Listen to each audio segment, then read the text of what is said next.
Frères et sœurs, chers étudiants de la Bible, combattant pour le ciel, nous saluons très fort. Nous disons, mon Dieu, merci pour grâce que lui accorde nous chaque jour pour nous capables de consulter parole. Avant que nous commencions, nous avons adressé un coup de prière à Dieu comme d'habitude. Père Céleste, nous disons merci pour grâce qui manifestée en notre faveur. Merci pour l'opportunité, privilège que vous accordez nous à chacun de nous pour nous capables de consulter parole. Nous demandons pour faire nos grâces, accompagnez-nous, fait que nous capables de comprendre et nous mettre en pratique. Nous pas prions selon mérite personnel, non, mais nous prions dans notre Seigneur Jésus-Christ. Amen. Nous continuons avec le leçon que nous avons étudié pour trimestre. C'est 9e leçon qui vient pour titre Héritier des promesses, prisonnier de l'espérance. Texte de mémoire là, nous jeunes dans Zacharie, chapitre 9, verset 12, nous appliquons selon la version Derby. Revenez à la place forte, prisonnier de l'espérance. Aujourd'hui même, je le déclare, je te rendrai le double. Zacharie 9, verset 12. Hier, nous avons étudié l'Éden et Canaan. À travers le son ça, nous avons fait un parallèle entre Éden avec Canaan et nous avons compris que Éden, lorsque il était sorti dans le plan, mais créateur là, il n'y a pas aucune tâche. Nous pas trouvé présence mal là.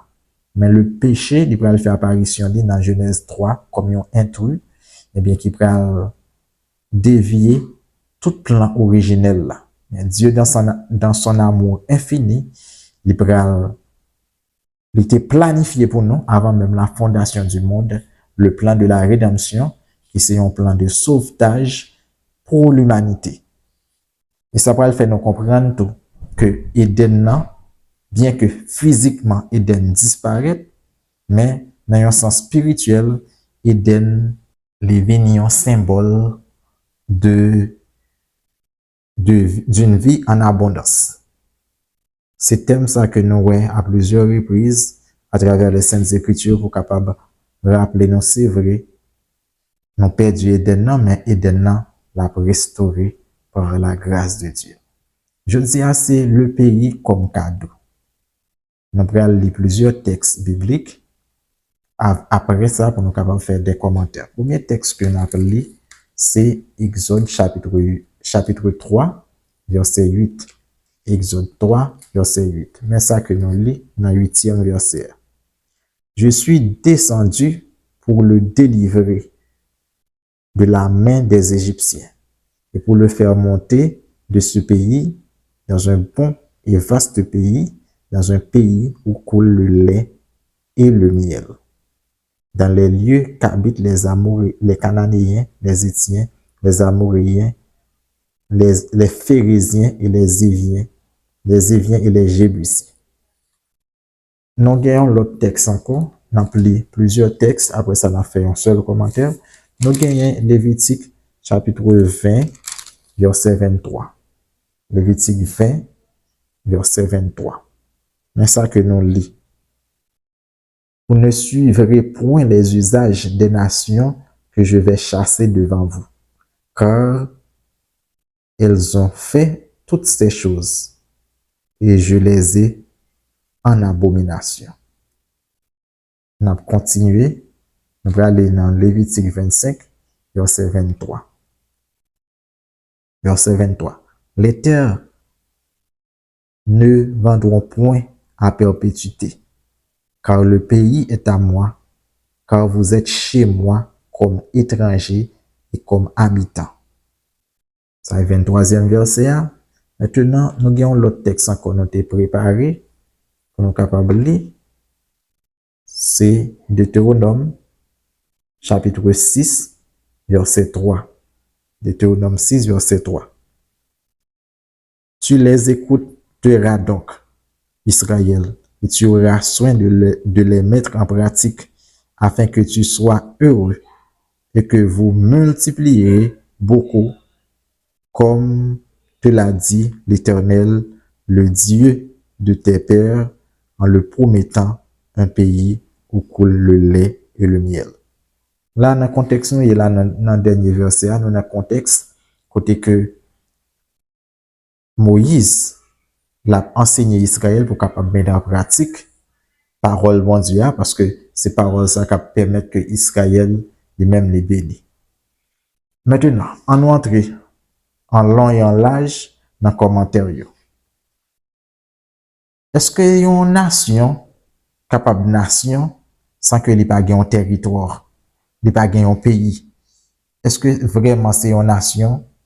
Est-ce que vraiment nation ça est libre? Certainement non. Israël en tant qu'esclave, déraciné, il n'y a pas de place, il n'y a pas aucun côté pour l'aider. Il y a une autre nation qui t'a profité, fuit travail.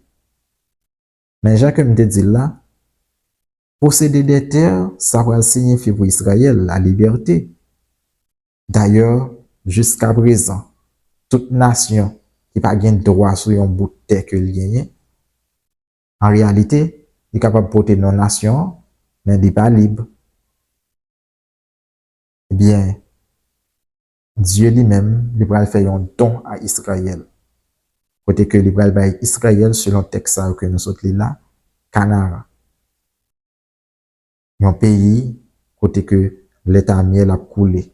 Même toujours dit non, thème nous est utiliser l'état miel a coulé, c'est une expression proverbiale que lié pour capable montrer que c'est une région d'abondance.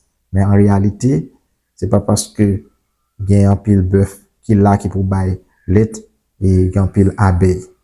Non, c'est pas ça. C'est pour capable montrer comment que région elle-même les fertile et que peuple là la bien vivre. Peuple élu est capable de posséder pays mais faut qu'il rete dans relation d'alliance ça que il y a avec Dieu. Faut qu'il respecte préceptes yo. Parce que raison qui fait que terre ça li vomit toute l'autre nation et que l'Éternel chasse l'autre nation yo, c'est idolâtrie. Mais Israël que Dieu lui-même ne va mettre dans droit ça, Dieu vient en parler ensemble avec lui. Si Israël tombe dans idolâtrie, eh bien, à n'importe quel moment, Dieu lui-même la prend-elle. Et nous reste arrivé dans l'histoire d'Israël à plusieurs reprises. L'autre nation venue chasser Israël également. OK? Pour que Israël lui-même est capable de bénir, faut que, premièrement, pour les jeunes bénédiction pays, il faut que, premièrement, les jeunes la bénédiction de Dieu. Jusqu'à présent, grand pays, le monde qui pas comprendre ça. Texte biblique là, il est clair. Il dit que c'est la bénédiction de l'Éternel qui enrichit. Chrétien, pour le capable bénir vraiment, pour le capable de une bénédiction matérielle, eh bien, il faut qu'il soit béni par l'Éternel. Là, il va être doublement béni. OK? Et ça qui est important, c'est bénédiction à l'Éternel là, c'est lui-même qui primé, c'est lui-même qui avant toute bagaille. Et l'autre parole, nous, l'Éternel va le dire encore dans un texte que nous consultons. L'Éternel va dire que pays, c'est pour les lier. Et sous les Psaumes 24, que nous va dans le verset premier, on voit Psaume 24 jours, à l'Éternel la terre et ce qu'elle renferme, le monde et ceux qui l'habitent. Façon que Israël lui-même va vivre dans le territoire, ça, il va rappeler Israël que il dépend de Dieu constamment.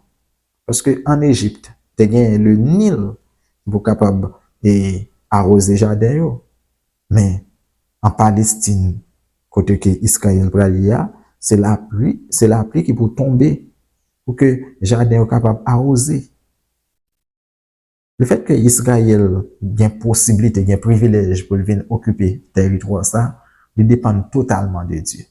Non seulement le peuple là, c'est Dieu qui protège le peuple là, mais finit tout territoire là encore, c'est Dieu qui chasse, qui châtie les autres nations, qui chasse eux pour capable bailler Israël territoire ça.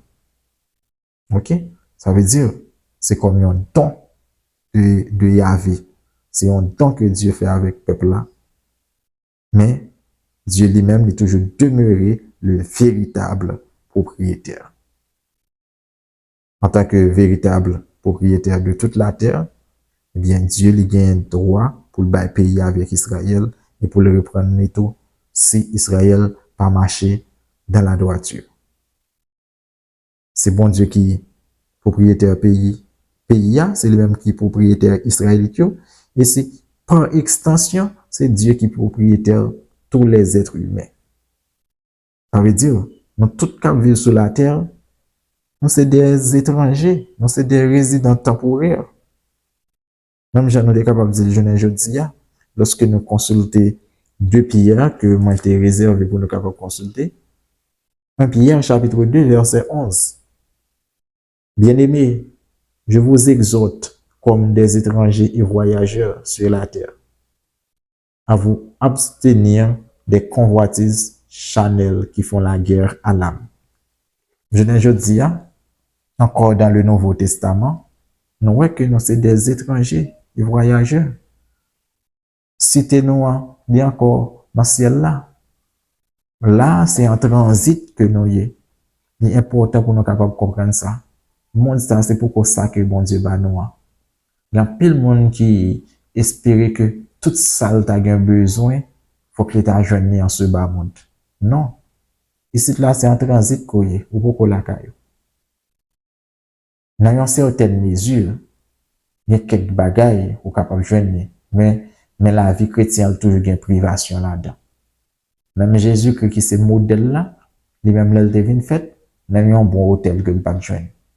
Et puis devant, il va dire, les oiseaux ont des tanières, mais le Fils de l'homme n'a où reposer sa tête. Comprendre ça bien, lui-même qui c'est chef de l'humanité, eh bien, divine fait dans une condition qui humble, en pile abnégation, en pile privation. Eh bien, à combien plus forte raison, nous mettons en pile fois pour nous pas une privation. Mais ça pas fait de nous que nous pas petit de bon Dieu pour ça. Dieu l'a toujours qu'à prendre soin de nous, l'a toujours permettre que tout ça cap nécessaire pour que nous subsister, nous joignons encore en ce bas monde. Bien que nous pas exclus que capable de monde qui est dans l'abondance. C'est toujours un don de Dieu pour l'avancement de sa cause. Ça est toujours là. Mais nous pas qu'à baser sur l'abondance pour nous dire que un tel monde béni. Non. Premièrement, c'est la bénédiction de Yahvé qui enrichit. Et pour nous finir, Jean texte a dit exhorter nous, dit encourager nous, Pierre dit encourager nous à travers texte ça, 1 Pierre 2 verset 11 pour nous abstenir des convoitises charnelles qui fait la guerre à l'âme. Ça veut dire, en tant que voyageurs, il y a une façon que pour nous vivre. Nous ne pas supposés conformer nous au monde actuel, mais nous supposés gagner regard nous qui rive sur Jésus-Christ, le chef et le consommateur de notre foi, notre modèle de perfection. Nous souhaitons que Dieu est capable de bénir au-delà de toutes mesures. Le son jeudi, c'était le pays comme cadeau. Bonne journée en Jésus-Christ. Amen.